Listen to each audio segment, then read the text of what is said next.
Bonjour mes amis, que Dieu vous bénisse tous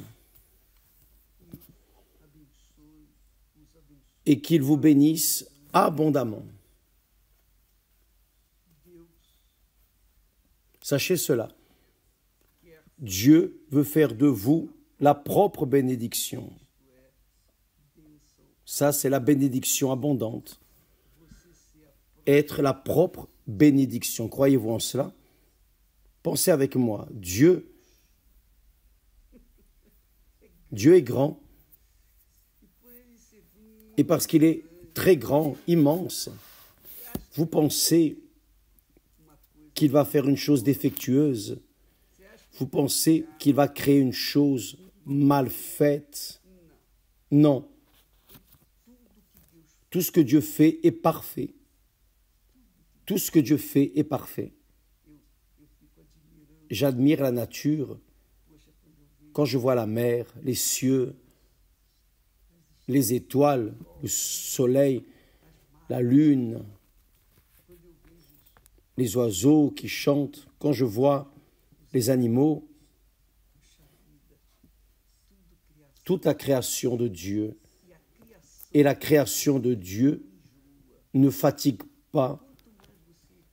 Plus vous regardez la création de Dieu, plus vous admirez. Et ce n'est jamais la même chose. Ça change toujours. Voyez les couleurs du matin, du soir, les fleurs. Vous ne vous fatiguez pas.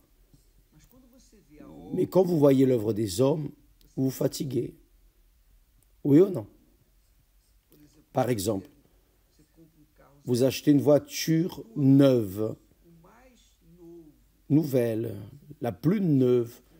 Vous restez 2, 3 jours, 2 semaines, d'ici peu, ce n'est plus la même chose. Et apparaît une voiture meilleure et vous courez après cette nouvelle voiture. Et c'est la même chose qui arrive. Vous tournez, c'est-à-dire vous vous fatiguez. Tout ce que l'être humain fait fatigue, mais ce que Dieu fait est éternel. C'est beau, merveilleux, grandiose, glorieux.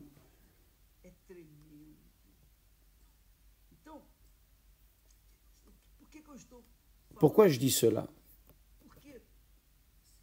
Parce que vous voyez, le Seigneur Jésus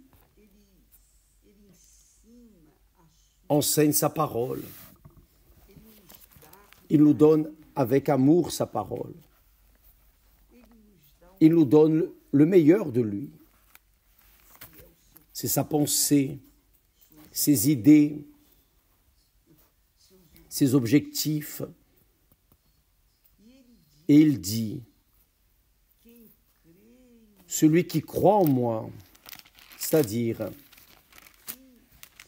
celui qui se marie avec moi, celui qui fait alliance avec moi, celui qui s'attache à moi, celui qui se soumet à mes pensées, celui qui suit mes idées, celui qui suit ma justice, celui qui suit mes lois, mes ordonnances, celui qui suit ma parole,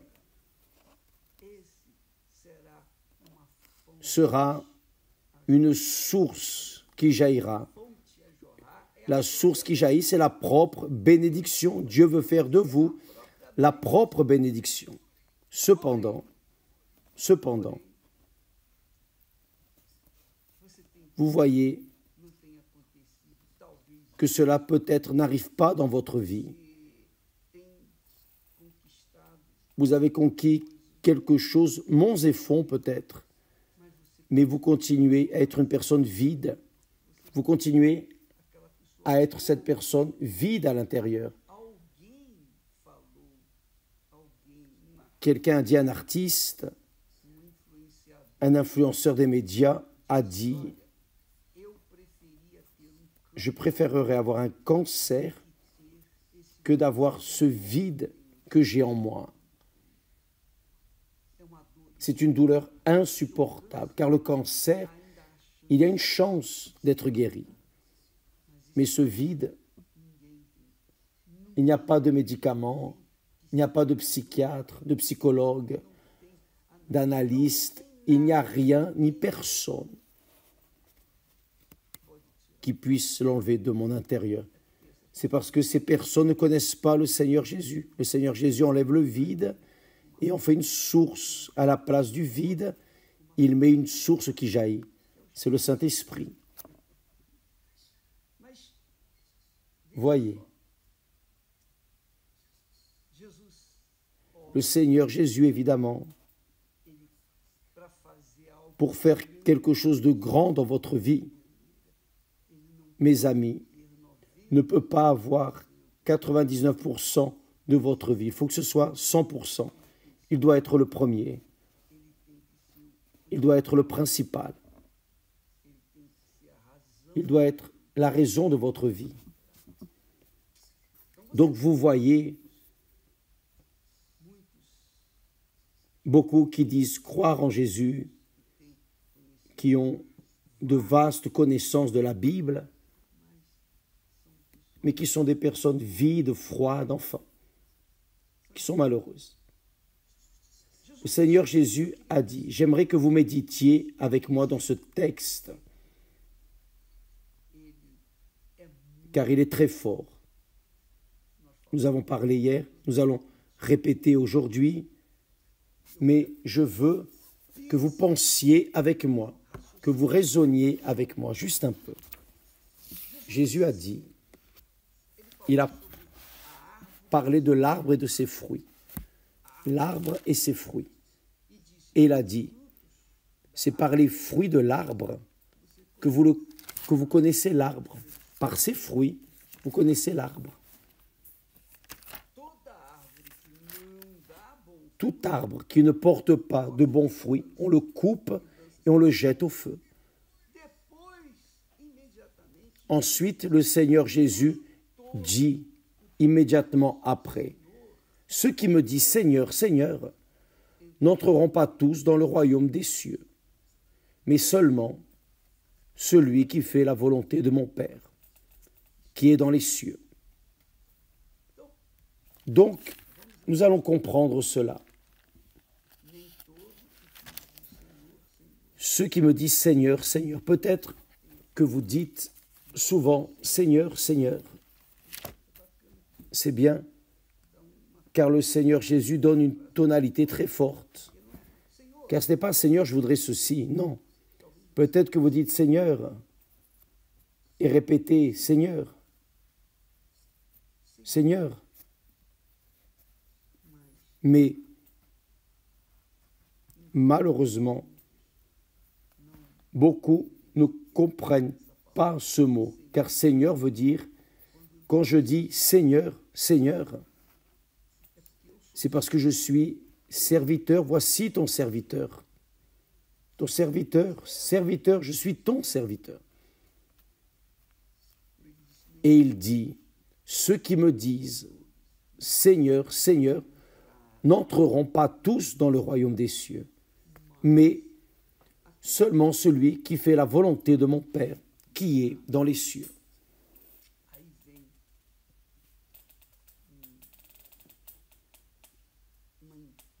Là vient une inspiration, une révélation. Révélation.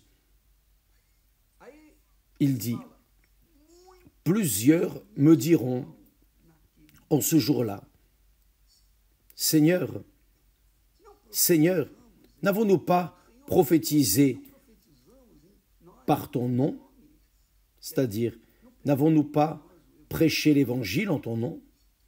N'avons-nous pas chassé des démons par ton nom? Et n'avons-nous pas fait beaucoup de miracles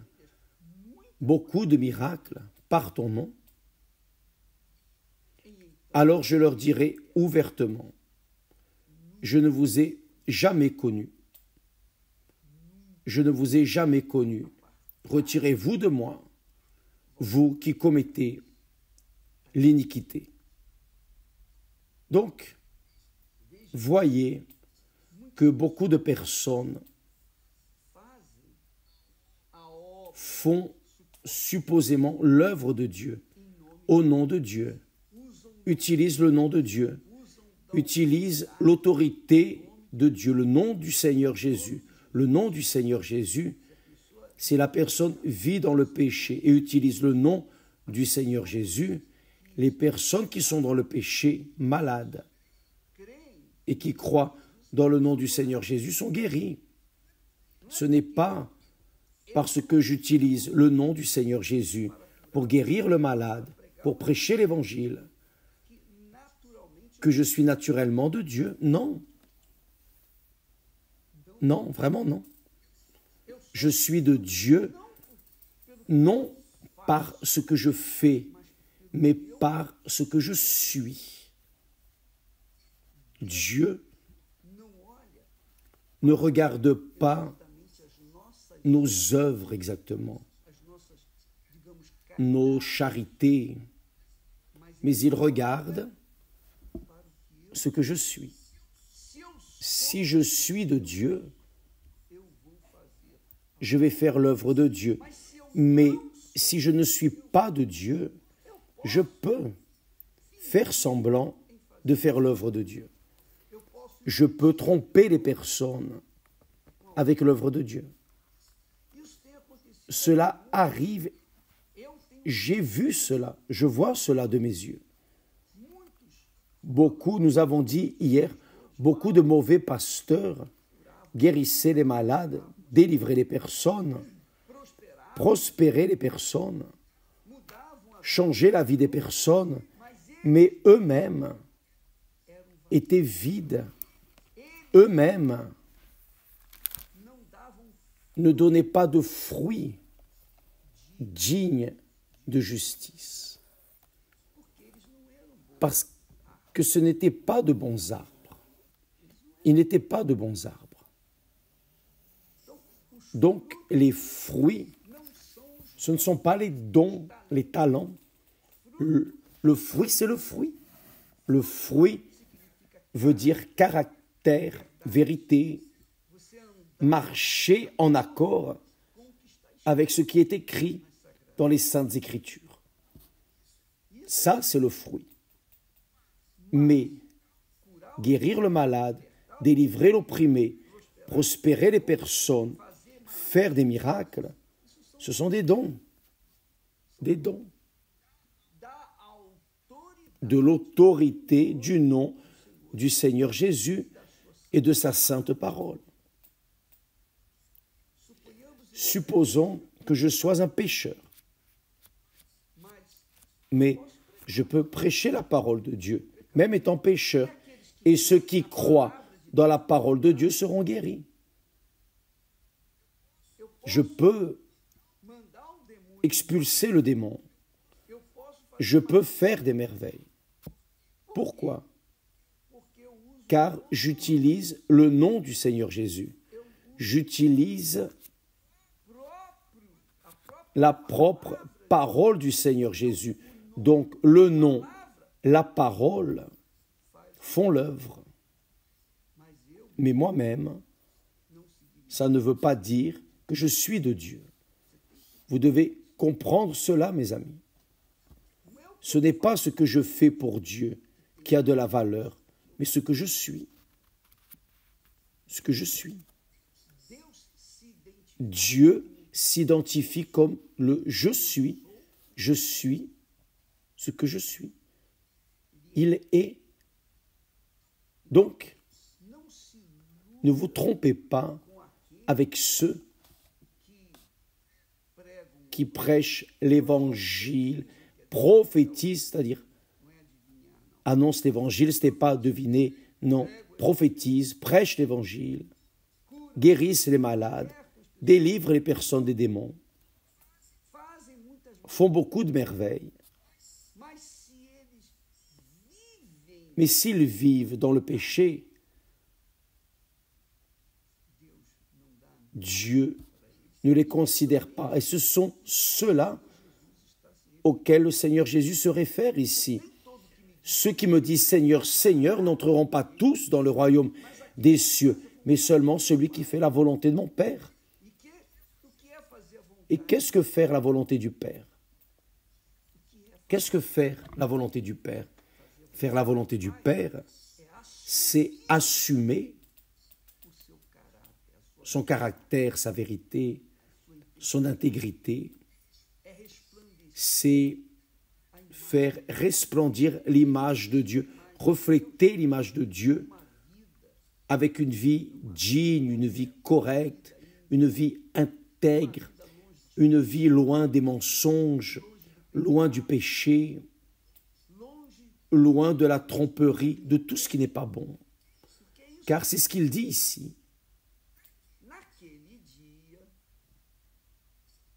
Plusieurs me diront ce jour-là, vous savez quel est ce jour? C'est le jour où ils seront jugés, où nos œuvres seront jugées. Les talents que Dieu nous a donnés, tout sera jugé, nous serons jugés. Nous tous, moi, je serai jugé, vous aussi, nous tous. Donc, ceux qui auront fait beaucoup de miracles, mais qui n'ont pas revêtu la tunique de Dieu, disons, n'entreront pas dans le royaume des cieux. N'entreront pas. Plusieurs me diront, en ce jour-là, Seigneur, Seigneur, n'avons-nous pas prophétisé, n'avons-nous pas fait ton œuvre? Et n'avons-nous pas chassé des démons par ton nom? Dans l'autorité de ton nom, n'avons-nous pas fait beaucoup de miracles? Je ne vous ai jamais connu. Vous avez utilisé ma parole. Vous avez utilisé l'autorité de mon nom, mais jamais je ne vous ai connu. Et il ajoute, retirez-vous de moi. Je ne vous ai jamais connu. Maintenant, quand vous connaissez le Seigneur Jésus, quand vous le connaissez, vous êtes la source, car son esprit est celui qui vous révèle le Seigneur Jésus. C'est le Saint-Esprit qui nous montre le Seigneur Jésus. C'est le Saint-Esprit qui ouvre nos yeux, notre compréhension, pour que nous puissions comprendre notre Seigneur Jésus-Christ, notre Sauveur, le Saint-Esprit. Et quand la personne, et c'est seulement quand la personne reçoit le Saint-Esprit, c'est là qu'elle a le caractère de Dieu. C'est comme a dit Paul, celui qui s'attache au Seigneur est un esprit avec lui. Donc vous êtes un, vous êtes marié à lui, marié à lui. Et évidemment, qui vous voit verra Dieu et Dieu va vous voir aussi. Parce que vous et Dieu devenez un. Comme a dit le Seigneur Jésus, moi et le Père sommes un. Moi et le Père sommes un. Donc, la personne qui est de Dieu est une avec Dieu. Et si elle est une avec Dieu, son caractère est pur. C'est un caractère de première qualité. Elle est véritable, elle est honnête, elle est sincère, elle est ce qu'elle est. Elle n'a pas peur d'appliquer ce que le Seigneur dit dans sa propre vie. Elle ne se préoccupe pas de l'opinion des autres. Elle n'a pas honte du Seigneur Jésus face aux autorités et les personnes influentes. Non, elle assume le caractère de notre Seigneur. Là oui, elle connaît le Seigneur Jésus. Et car elle connaît le Seigneur Jésus, naturellement, parce qu'elle est un arbre, un bon arbre, elle va produire de bons fruits. Comme nous avons dit hier,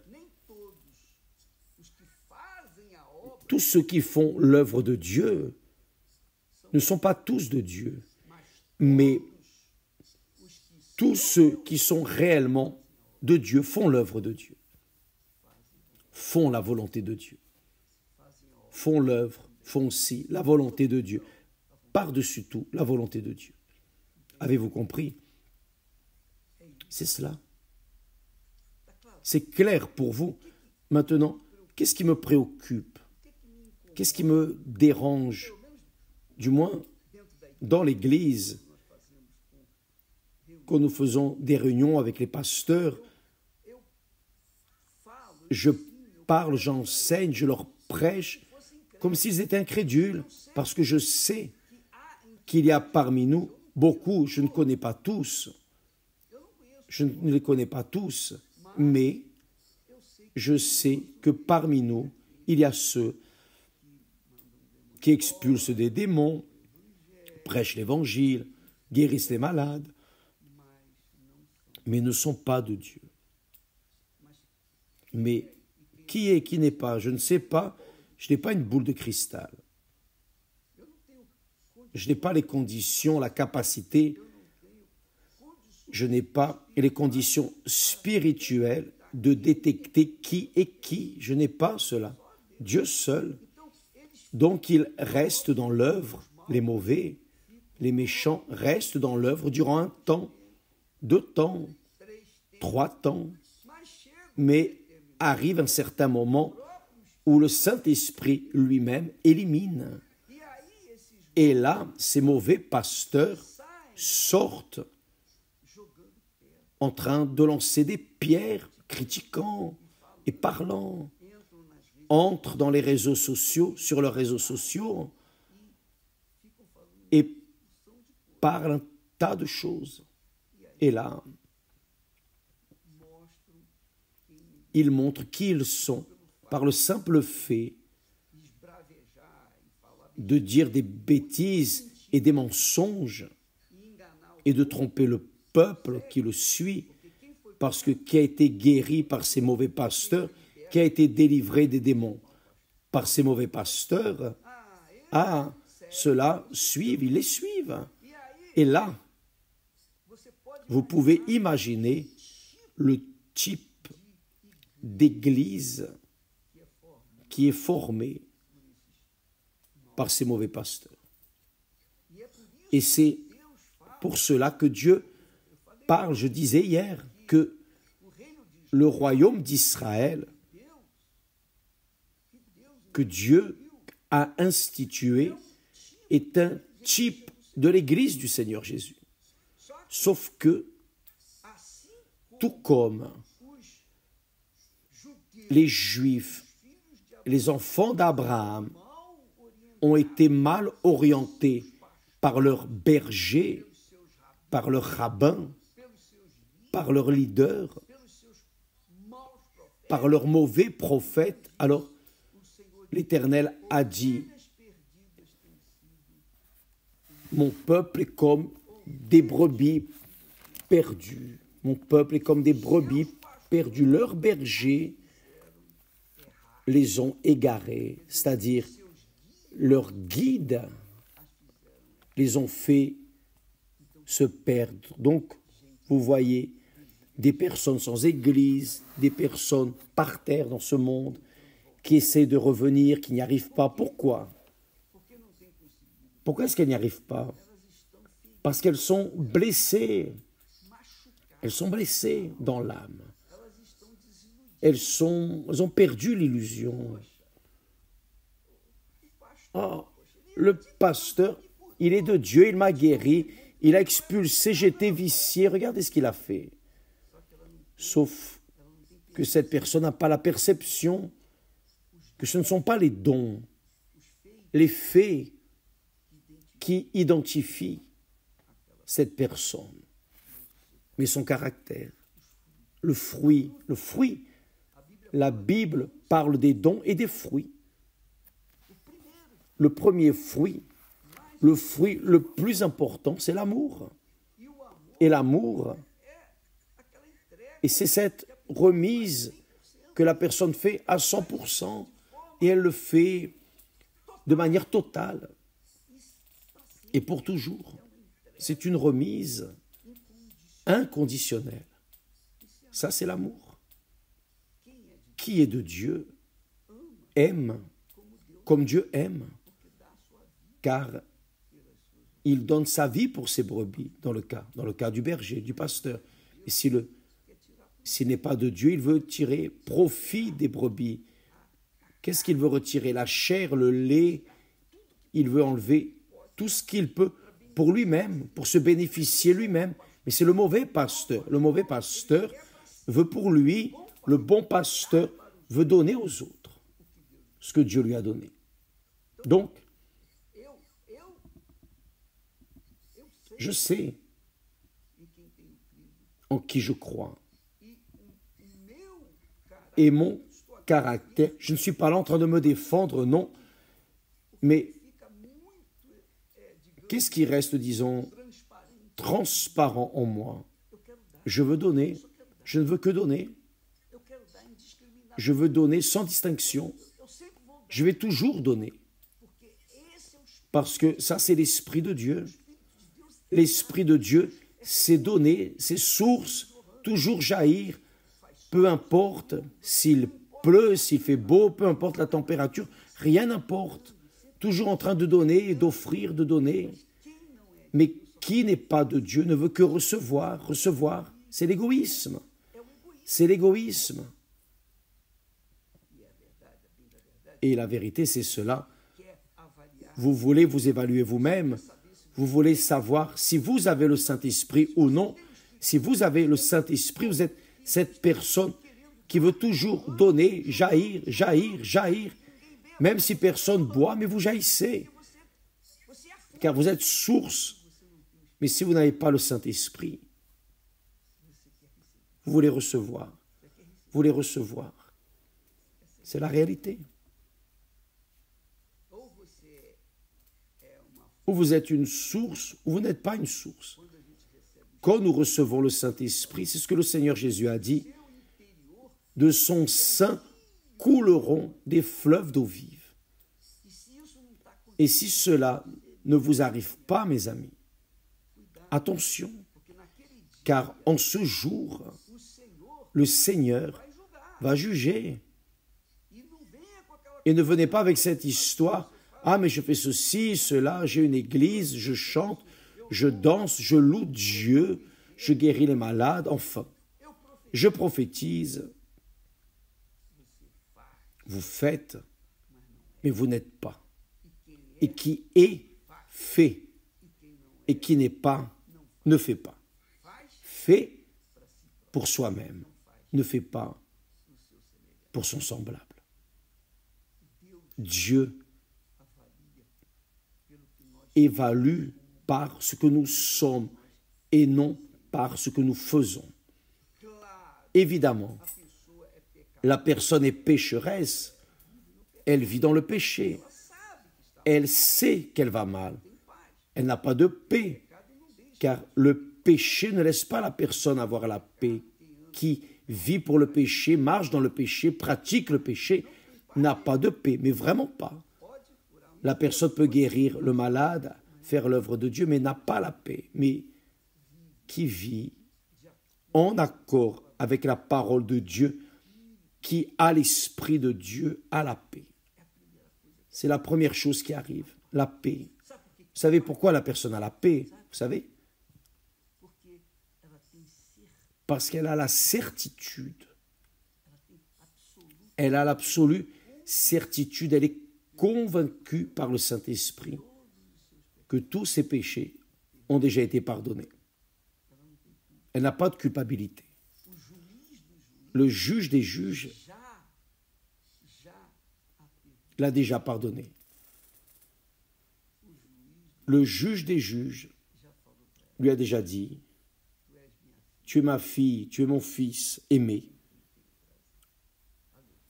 en qui j'ai mis toute mon affection. Alléluia. Et quand la personne est de Dieu, elle a cette voix en elle.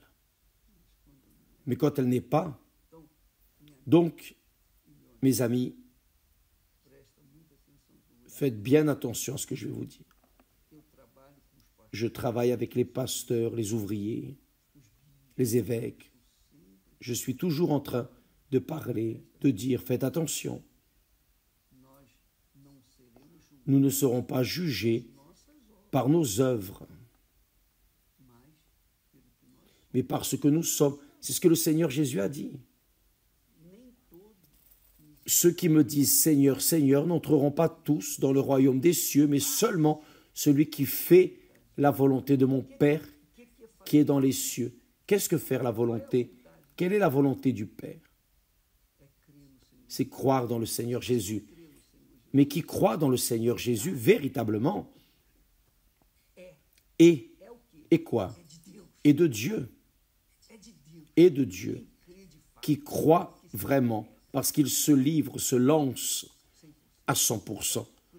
Par exemple, ces personnes, ces chefs d'équipe, les équipes de foot, ils achètent le maillot, vendent tout, la maison, vendent l'âme pour l'enfer, mais veulent voir leur club gagner et gagner de l'argent, même s'ils ont faim. Pourquoi? C'est l'esprit du mal qui les fait avoir cet esprit qui est de Dieu, à l'esprit de Dieu. Et le désir de vouloir plaire n'est pas plaire à soi-même, mais plaire à celui qui a délivré de la mort, celui qui a payé le prix pour son âme. N'est-ce pas ainsi? La personne se livre à 100%, tout comme l'incrédule se livre à 100% à son club, ou quelque chose dont il est amoureux, ou une personne de ce monde. Ainsi, cela doit être avec Dieu, avec le Seigneur Jésus. Mon Père, me voici, que ta volonté soit faite. C'est cela, mes amis. Ceux qui me disent « Seigneur, Seigneur » n'entreront pas tous dans le royaume des cieux. Tous ceux qui font l'œuvre, entre guillemets, de Dieu ne sont pas tous de Dieu, mais tous ceux qui sont de Dieu font l'œuvre de Dieu, car ils font sa volonté, veulent donner ce que Dieu leur a donné. Je me souviens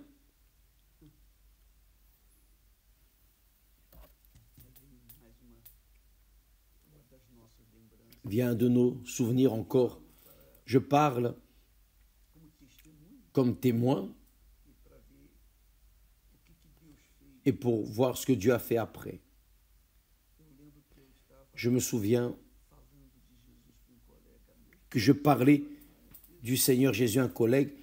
J'en ai déjà beaucoup parlé, mais ça vaut le coup de répéter, je l'aime beaucoup.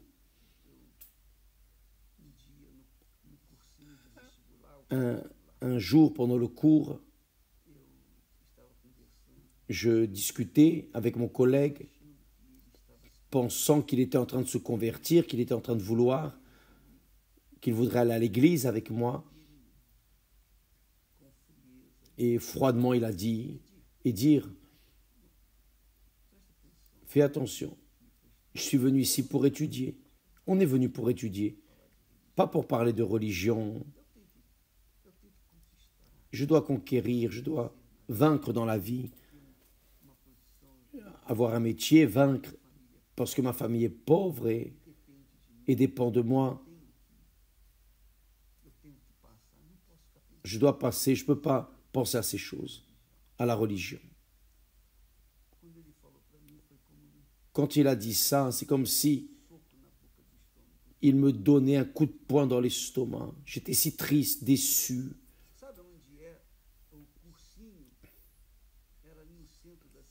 Le cours était dans le centre de ville.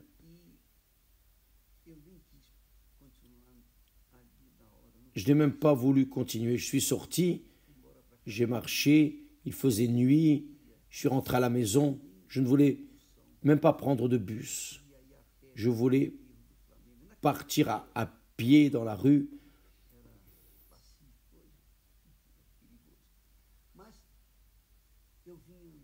Je marchais, affligé, très triste, profondément triste.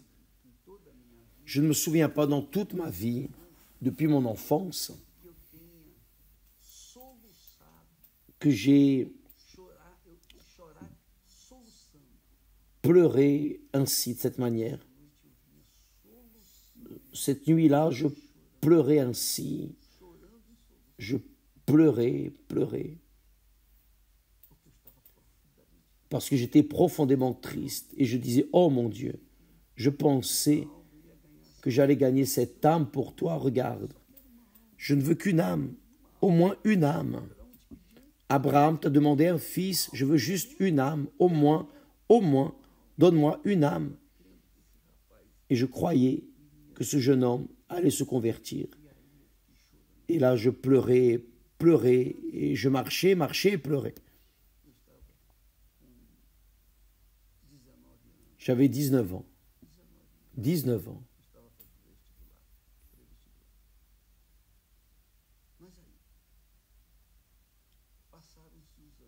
Les années ont passé. J'avais 19 ans. Les années ont passé. Et moi, je voulais gagner des âmes. Je ne voulais pas construire d'église. Je n'ai jamais pensé à construire une église. Moi, non. Je voulais gagner des âmes. Juste ça. Et c'est ce que je veux aujourd'hui, gagner des âmes. Et là,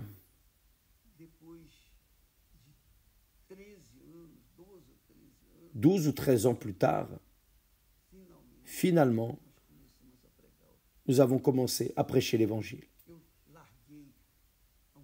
J'ai laissé mon travail. J'étais fonctionnaire public de l'État de Rio de Janeiro, de la loterie d'État. J'avais un poste, j'étais chef de trésorerie. J'avais aussi un emploi dans un autre endroit. J'étudiais le soir à l'École nationale de sciences et statistiques. Et je travaillais le matin de 7h à midi. Et j'étudiais le soir. Donc, j'ai laissé mon bon emploi, ma mission, j'ai tout laissé. Et j'ai dit à Dieu, Seigneur, maintenant c'est tout ou rien, ou tu es avec moi, ou tu n'es pas avec moi. Si le Seigneur existe, je vais exploser. Si tu n'existes pas, je vais m'exploser. Car j'ai 2 filles et j'ai besoin de ces emplois. Donc je pars avec toute la force. Voyez ce que Dieu a fait. Voyez ce que Dieu est en train de faire. Ce que le Saint-Esprit a fait, mes amis. Mais ce n'était pas parce que j'avais la capacité, le talent, l'intelligence, la sagesse. Rien de tout cela. Rien de tout cela. Je n'ai jamais été le premier à l'école. J'ai toujours été cet élève, plus ou moins, qui arrive à passer au dernier instant. La dernière seconde, j'arrive à passer. Dernière minute. Bien. Mais regardez ce que Dieu a fait. Regardez ce que le Dieu d'Abraham, d'Isaac et d'Israël, mon Dieu, mon Père et Père de mon Seigneur Jésus, fait.